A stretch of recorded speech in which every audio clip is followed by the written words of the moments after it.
Ruben Amorim has made it clear he wants to keep Bruno Fernandes, but Al Hilal are still preparing a formal offer for the United captain. Man United have made inquiries about Bryan and Mbeumo and have added Moyes Keen to their shortlist of striker targets. Juventus continue to be linked with Rasmus Hojlund, with talks of a possible player swap deal.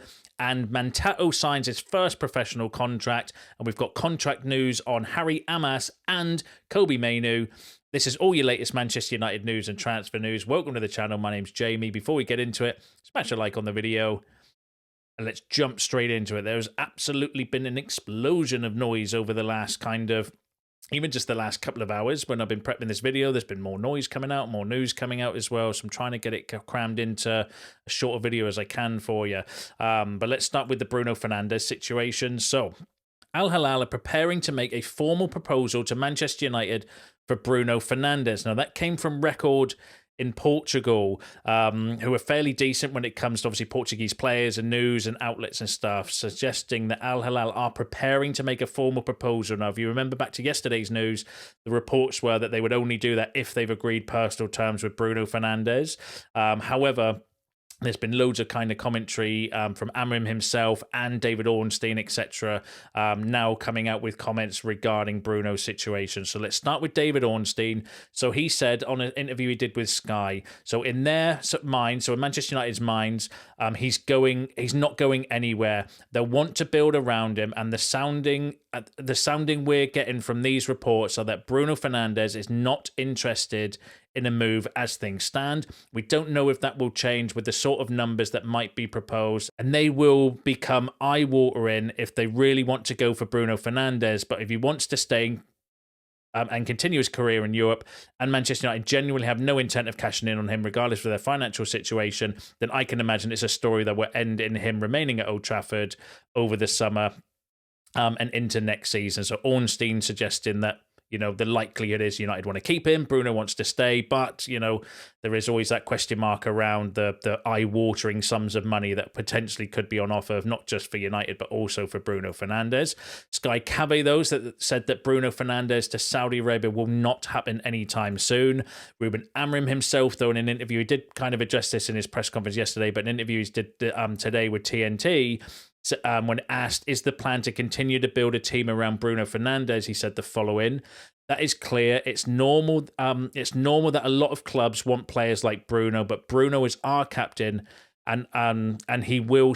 And I will say it again: he's a player that will stay. We will do everything for him to stay, and that's it. It's nothing new. One club wants Bruno Fernandes, but Bruno Fernandes is our player, and he is going to keep playing for us. So I think that can effectively put the Bruno Fernandes rumours and reports to bed. Obviously, you can never say never. Who knows when the actual if they did make an official offer, whether United's stance would change. But I think a lot of it would rely on Bruno. Bruno wants to stay. We obviously want to keep him. But if he is tempted by the Saudi kind of Pro League and the temptation of £1.25 million a week, I think the offer was, we were discussing in yesterday's video, then who knows? But it looks like at the moment, Bruno's going to stay.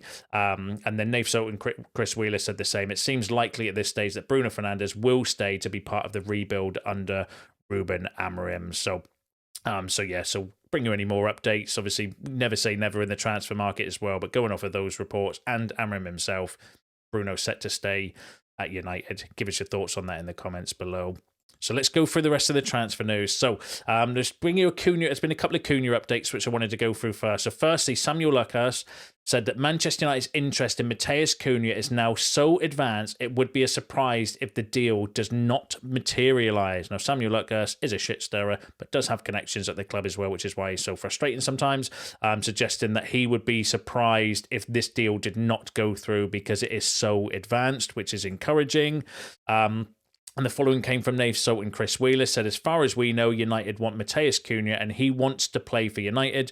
The release clause is set at 62.5 million, so there is no issue over the fee, and Wolves accept the Brazilian will leave this summer. The players' camp is said to be relaxed over the situation, but there are bound to be questions while so many other clubs are still in the mix. Newcastle, Arsenal, Villa, Tottenham and Liverpool are just a few of the rivals who have been linked with Cunha, but United remain favourites. So this is when they were kind of mentioning around why no sort of movement, or why it's gone a little bit quiet regarding the Matheus Cunha news. Nobody can give a kind of straight answer to that one as well. But according to both Samuel Luckhurst and Chris Wheeler and Nave Salt, deal's ticking along nicely, and it looks like we still remain favourites. And like Samuel Luckhurst said, he'd be surprised if United don't get the Cunha deal done. So there's a bit of an update regarding that deal. Now, interestingly, though, keeping with Chris Wheeler and Nave Salt, and the following to say regarding Mbeumo. So Manchester United have inquired about Mbeumo and won't have been put off after coming up against the Cameroon international in the 4-3 defeat at Brentford on Sunday. United see Mbeumo as an option in one of the two number 10 roles in Ruben Amorim's 3-4-3 system. They have also looked at Eze of Crystal Palace and RB Leipzig's Xavi Simons. No surprise names there. They are players that we've been kind of linked with. But interesting, though, that they were saying that United have inquired about Mbeumo, because obviously there's been a lot of noise over the last few days regarding Mbeumo. That would be really interesting. I mean, how we would fund, Mbeumo and Cunha, no idea. Champions League money, maybe. Bruno Fernandes sale would obviously help fund that one as well, although that's unlikely now, going off the reports I brought to you earlier as well. But that's interesting to see that we've made inquiries about Mbeumo, whether they're lining him up. Like I said, maybe what if they're lining Cunha up as a striker and they still want to bring in another 10? Or what if they, plan to sell other players and then want Cunha and Mbeumo in the 10s, but then where does that leave Bruno? Does Bruno then play in midfield? I'd be all for it. If you've got Mbeumo and Cunha, then I would be definitely all over that. I just don't know how it quite makes sense with the financial situation with United. But I'm not here to kind of build the squad, just report the news. I would be up for Mbeumo and Cunha for sure, but I don't know whether Mbeumo would be plausible or not. But I'll bring you any updates. But give us your thoughts on the Mbeumo situation in the comments. Now, again, sticking with Chris Wheeler and Nave Salt, they said that Liam Delap is the number one target. In terms of the striker situation, they said that Liam Delap is the number one target, but United are facing plenty of competition from a number of clubs in the Premier League and around Europe. United will have a list of alternatives if they lose out on the race for Delap, so keep an eye on the likes of Victor Osimhen, Benjamin Sesko and Victor Gyökeres. There will be plenty others as well, so not really anything new there from regarding the striker situation. Still confirming, though, that Liam Delap is the number one choice, but we've got alternative options as well, which is why we're getting linked with all the kind of players and strikers. And see, I brought you all the updates around Osimhen and Gyökeres, etc. over the past few weeks as well. But there's been another name to throw into the striker mix. So remember yesterday, if you watched yesterday's video, there was a report suggesting that United had 4 striker targets. It was Gyökeres, Delap and Osimhen. And the other one was unnamed, so that came from Santi. As Santi has now confirmed that Manchester United have added Moise Keen to their shortlist of striker targets this summer. He has a €50 million release clause from July the 1st to the 15th. That also was confirmed by other sources as well, saying that Manchester United have added Fiorentina's Moise Keen to their list of a new striker, which includes Victor Gyökeres, Liam Delap and Victor Osimhen. Kean has a £43 million release clause valid from the July the 1st to the 15th as well. So there's been a couple of sources linking us with Moyes Keen. Now, if you remember, there was a video the other day that I brought you that Romano said that Christopher Vivell was in attendance at Real Betis versus Fiorentina game last night to follow players. Was he watching Moyes Keen? I mean, potentially going off of those reports as well. I mean, we don't actually know who the player he was watching. He could have just been on a night out and fancied watching a footy game, and could have just been in the area by coincidence. We don't know. But the fact Romano has said that we were in attendance watching Real Betis versus Fiorentina, now conveniently we're getting linked with Moyes Keen. Is that just BS media clickbait, putting 2 and 2 together? Is it kind of genuine? We'd have to obviously wait and see. But I'd love your opinions on Moyes Keen in the comments. Like, I would not be, not necessarily a striker that would be even in my top 10 choices to bring in at United. Actually, though, this season's been in pretty good goal scoring form. 41 appearances, 23 goals and 3 assists. He's only 25 as well. He's one of these players that I thought was a lot older than what he was, because obviously he had like a reputation as a young player. and he's had a really weird career, though, with his kind of moves to Everton, on loan to Juventus, back to Juventus, on loan to PSG. You know what I mean? He's had like a really weird career, but has been crap at times as well. Let's be real. He's crap at Everton. He's been crap for PSG. He was crap for Juventus as well at some point in time. So whether he's just a flash in the pan or whether he's just matured, because strikers, they're not the finished article when they're 18, 19, 20. So whether he's just now coming into his kind of prime, obviously having a really good goal scoring season for Fiorentina.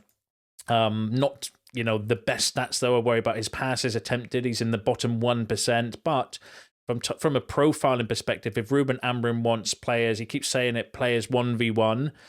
Well, Moise Keen is in the top 93 percentile for successful take-ons, and obviously he knows where the back of the net is. He's scoring a lot of goals this season as well.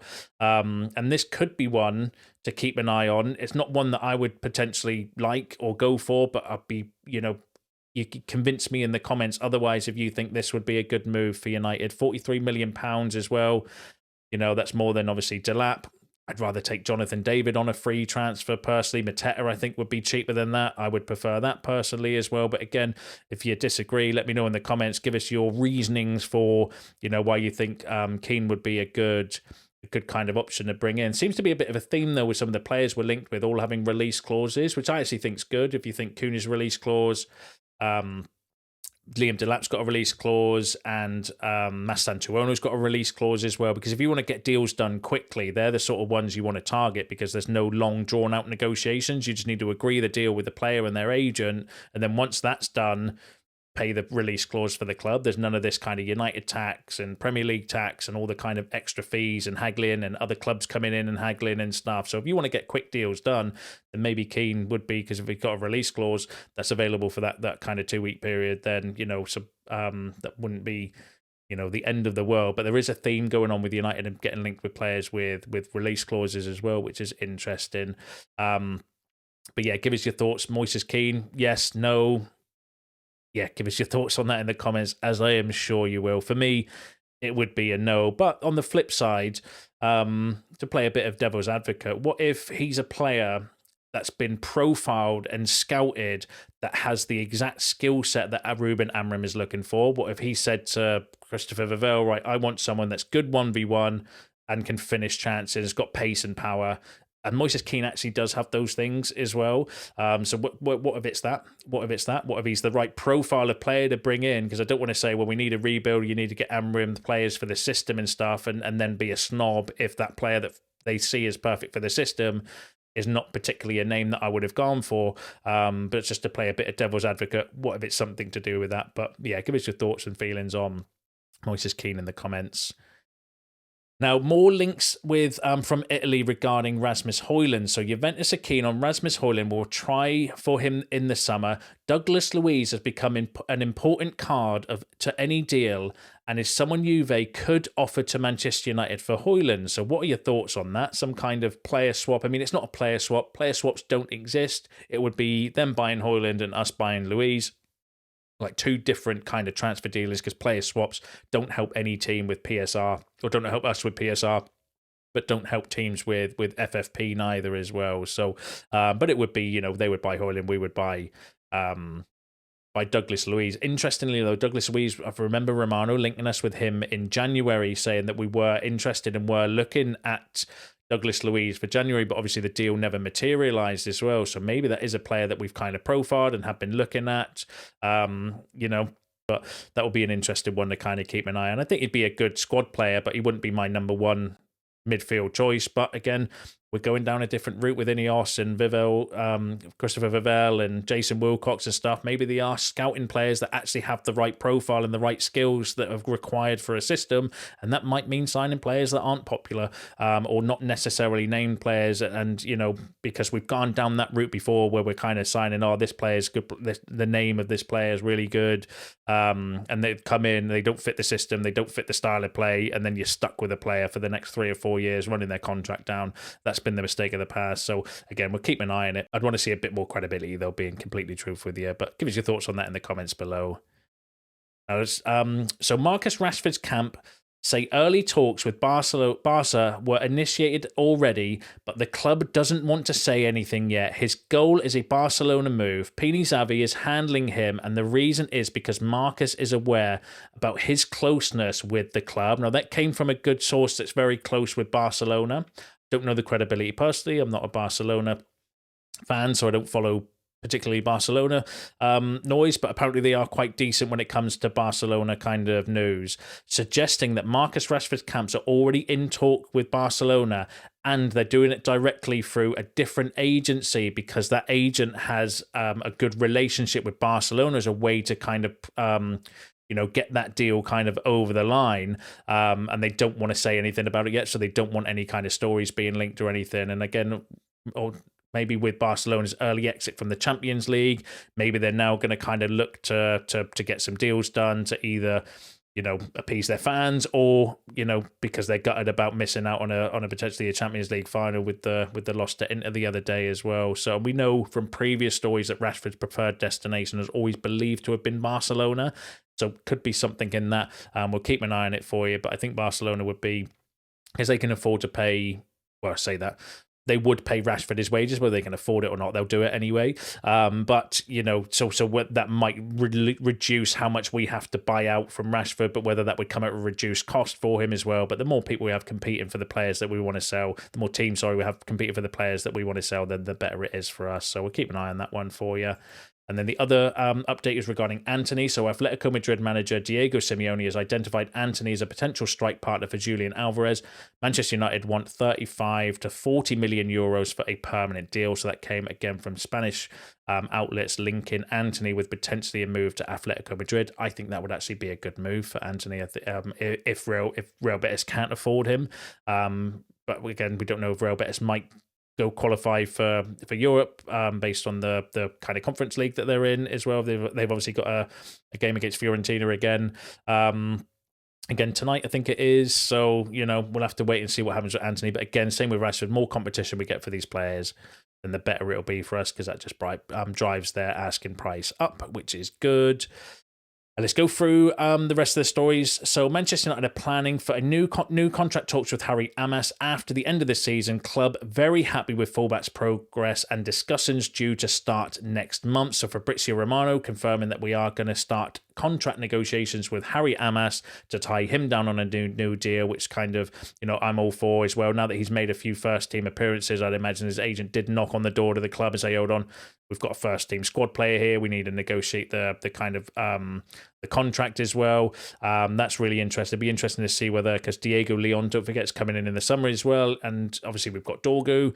So it'll be interesting to see what happens with the kind of left fullback position, whether Amass stays or whether they loan him out, whether Leon stays or they loan him out as well.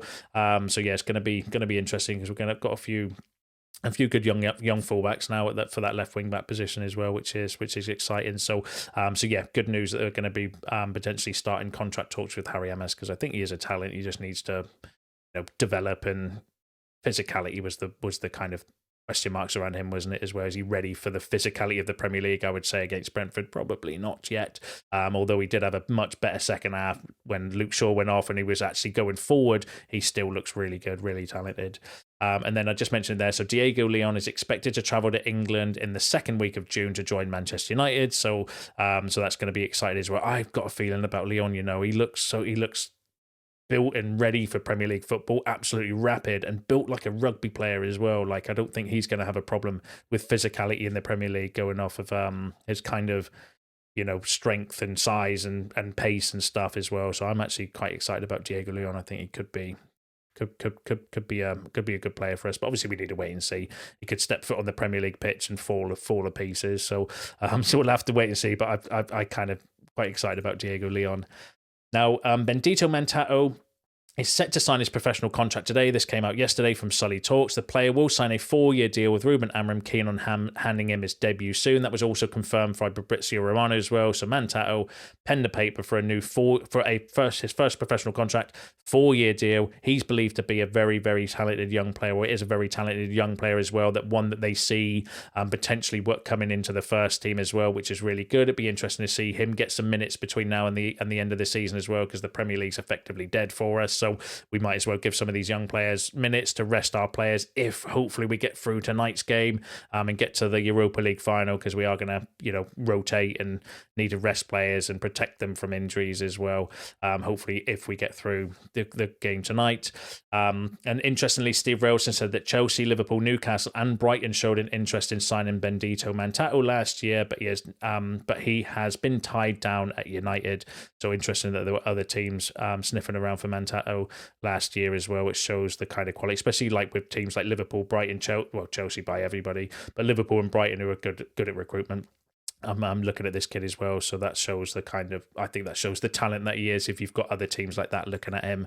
And then let's go through the final story regarding Mainoo's contract. So more talks have taken place recently, and there seems to be a little more positivity around Kobbie Mainoo's situation and future at United. The contract issue has dragged on for some time now with no resolution. It isn't just a financial matter. Mainoo wants to know where he fits into Ruben Amorim's system. He has played as a defensive midfielder and in the 10 role, with neither position a natural fit for the 20-year-old. It's understood that he would be looking for around £180,000 a week, which doesn't seem unreasonable. I would argue against that personally, given he is one of his midfield partners, Casemiro, is on £375,000 a week. Now obviously when you compare the wages, yes, that would make sense. It doesn't seem unreasonable that Mainoo would want a little bit more money, but I don't think Mainoo should be getting £180,000 a week with his injury record. Yes, he's had a good breakthrough season, but there's question marks around him this season. They've just mentioned it in the piece, question marks around his fit for the squad and the team and stuff like that as well. I hear your concerns with Mainoo in the comment as well. Personally, I would not sell Kobbie Mainoo at all. I think he's a fantastic talent. He's only young. He's got years and years ahead of him to develop and grow and find his kind of role within the team and within the system. But on the flip side, I do not think he warrants £180,000 a week contract by any stretch of the imagination. That's more than we just gave Amad Diallo. So I don't think that story's accurate with their kind of reporting in figures and stuff. There's no way we should be giving Kobbie Mainoo £180,000 a week, in my opinion. You can disagree. You might agree with that. Hit me up in the comments, let me know as well. But yeah, interesting to get an update on why it's stalling. So potentially, you know, questions around like his viability or his role within the squad and team and where he actually fits within this kind of system as well. So does that put a question mark around his future as well? Who knows? We'll have to kind of wait and see. But there is a belief that Kobbie Mainoo is going to sign a new contract. That's maybe what's kind of delaying it as well, where they're kind of just figure out what his role is and stuff. But I don't think I think we should be keeping Kobbie Mainoo along with Garnacho. I think we should keep Garnacho as well, personally. But I do not think we should be paying Kobbie Mainoo £180,000 a week. That's ridiculous, in my opinion. Like I said, more than what we just gave Amad Diallo. So I don't think that kind of stories are accurate with their figures. But Chris Wheeler's and Nave Salt are, you know, paid journalists. They've got connections at the club and are good sources as well. So they would know more than me, my random United fan with a microphone. But give us your thoughts on that in the comments below. Give us your thoughts on all the other topics discussed in today's video, because that's you all up to date with the latest Manchester United news and transfer news. Smash a like on the video on your way out. Subscribe to the channel if you're new. See you in the next one.